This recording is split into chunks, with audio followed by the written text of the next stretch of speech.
ரூ. 15,000ற்கு 6% ஆண்டு வட்டியில் ஆண்டுக்கு ஒரு முறை வட்டி கணக்கிடப்பட்டால் 2 ஆண்டுகளுக்கு கிடைக்கும் தனி வட்டிக்கும் கூட்டு வட்டிக்கும் இடையே உள்ள வித்தியாசம் என்னன்னு கேட்கறாங்க. இந்த சம் ப்ரீவியஸா டிஎன்பிஎஸ்சி எக்ஸாம்ல கேட்டிருக்காங்க.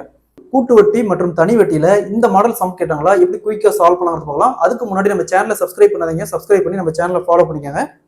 அசல் 15,000, வட்டி 6%, வருடம் 2 ஆண்டுகள். இதற்கான கூட்டு வட்டி மற்றும் தனி வட்டிக்கான இடையேயான வித்தியாசம் என்னன்னு கேட்கறாங்க. இந்த மாடல சம் கேட்டாங்களா. ஃபர்ஸ்ட் சிம்பிள் இன்ட்ரெஸ்ட் தனி வட்டி. தனி வட்டிக்கு இங்க வட்டி 6% கொடுத்துருக்காங்க, வருடம் 2 வருஷம் சொல்லியிருக்காங்க. 2 ஆண்டுகள் சொன்னாங்களா, இதை அப்படியே பெருக்கிக்காங்க. 6 × 2 12%, 12% அப்படி வச்சுக்காங்க. அடுத்தது காம்பவுண்ட் இன்ட்ரெஸ்ட். இதுக்கு இங்க என்ன சொல்லியிருக்காங்க, வட்டி 6% சொல்லியிருக்காங்க.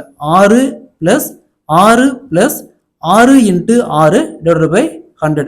6 + 6 12 பிளஸ் இங்க 6 36 வரும், கீழே 100 இருக்கு. அப்புறம் 2 டிஜிட் புள்ளி வச்சா 0.36. அப்ப ஆட் பண்ணா 12.36. ஸோ இது பார்த்தோம்னா simple interest. Simple interest 12%, compound interest 12.36%.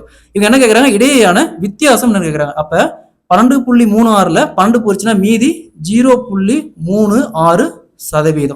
So இங்க அசல் பார்த்தோம்னா 15,000, அசல் 15,000 இன்ட்டு இங்க 0.36 டிவைடட் பை பர்சன்டேஜுக்கு 100.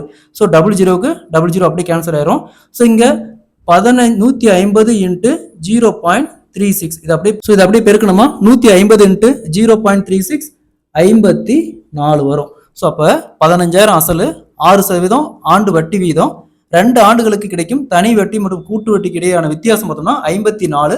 Option A is the correct answer.